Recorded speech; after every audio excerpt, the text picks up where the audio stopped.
I'll not be deleting anything from my website. That's Mark Camilleri's reaction to the Data Commissioner's orders.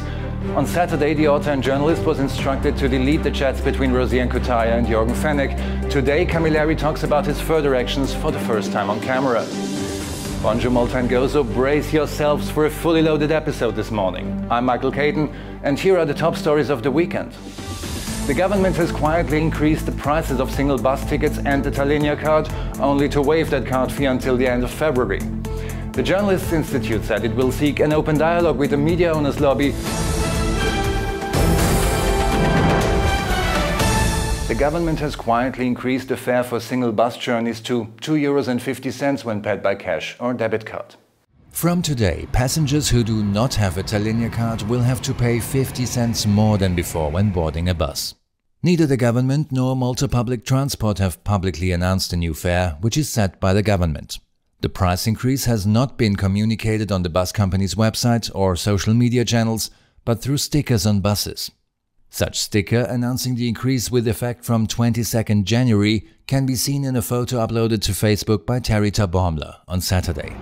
It is understood that the new fare will not affect many people's pockets, as the vast majority of bus users are Tallinja card holders who travel for free. The bus company has also recently increased the registration fee for its Tallinja cards Adult, Student and Gozo from 15 to €25. However, this fee for new bus cards will be waived until the end of February, the Transport Ministry said on Sunday. This announcement followed a news report about the price increase of single journey bus tickets and the Tallinja card registration fee on Sunday morning. However, sources told this website that the waiver announced today was actually set to be communicated by government earlier this week. People will save €25 or €15 compared to the previous fee when registering their personalized Tallinja card within the upcoming weeks. Only a postage fee of €2.87 for local registered delivery applies.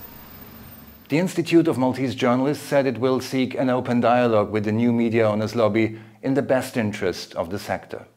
The Council of the Journalists Institute said it believes that a wider membership base of the AMO would be salutary to the media sector. Media houses interested in joining the AMO must meet the group's requirement of operating a full-time newsroom of at least 7 journalists and 3 media workers. However, these very restrictive admission criteria do not seem to apply to some of the media lobby's founding members.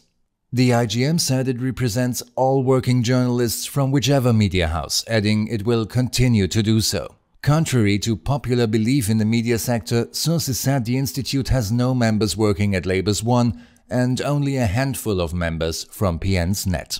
In the best interest of the sector, the IGM will seek to have an open dialogue with the Association of Media Owners, the Institute's council said. Not being involved in Malta's political microcosm, the international NGO Reporters Without Borders earlier this month questioned the formation of a lobby group between major media and the political parties. Mark Camilleri has been ordered to take WhatsApp chats between Rosianne Cutaia and Jürgen Fenech offline. The author and journalist has been given 3 days to comply with the order or else face a fine. A data protection probe requested by Jürgen Fenech has concluded that releasing the chats in their entirety was not in the public interest. In his decision, Information and Data Protection Commissioner Ian de Guara said the publication did not benefit a democratic society and went beyond journalistic exemption. Mark Camilleri had released the 370 pages of WhatsApp chats last March, 1 day before he was due to face MP Rosianne Cutaia in court over a libel case. In her libel case filed against Camilleri, Cutaia vehemently denied having a relationship with the man awaiting trial for the murder of Daphne Caruana Galizia. However, the thousands of chat messages published by Camilleri indeed revealed an intimate relationship between Cutaia and Fenech. Data Commissioner de Guara said that Camilleri could have identified those chats which were specifically in the substantial public interest to disclose. He ruled that Camilleri had failed to demonstrate that the processing of Fenech's personal data was proportionate, necessary and justified for reasons of substantial public interest. And Camilleri said in his first reaction on Saturday that he will not follow instructions to delete the chats. Now on NEWZ.mt, he also questions the Data Commissioner's qualifications. Well, my lawyers will, of course, be appealing the decision, and we will be using all legal methods possible to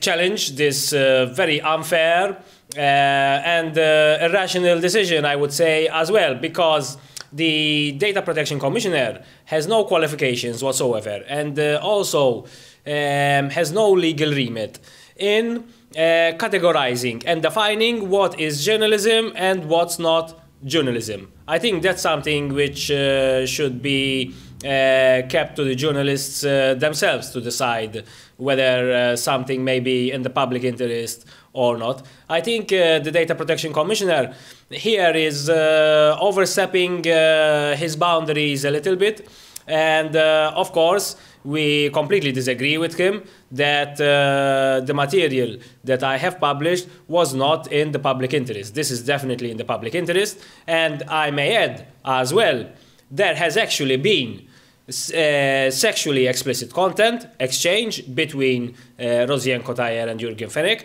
and I never published it. So I don't know why the Data Protection Commissioner is saying I didn't make a discretionary decision on what to publish or not, because this discretionary decision has been made. And actually, I haven't published any sexually explicit content which actually exists, and now I would have to admit to the court that this content exists and I never published it. And today Camilleri will be in court again, not only for the libel case and the criminal proceedings against him. He's also going to file a libel suit against Media Today owner Xavier Balzan, but more about that tomorrow.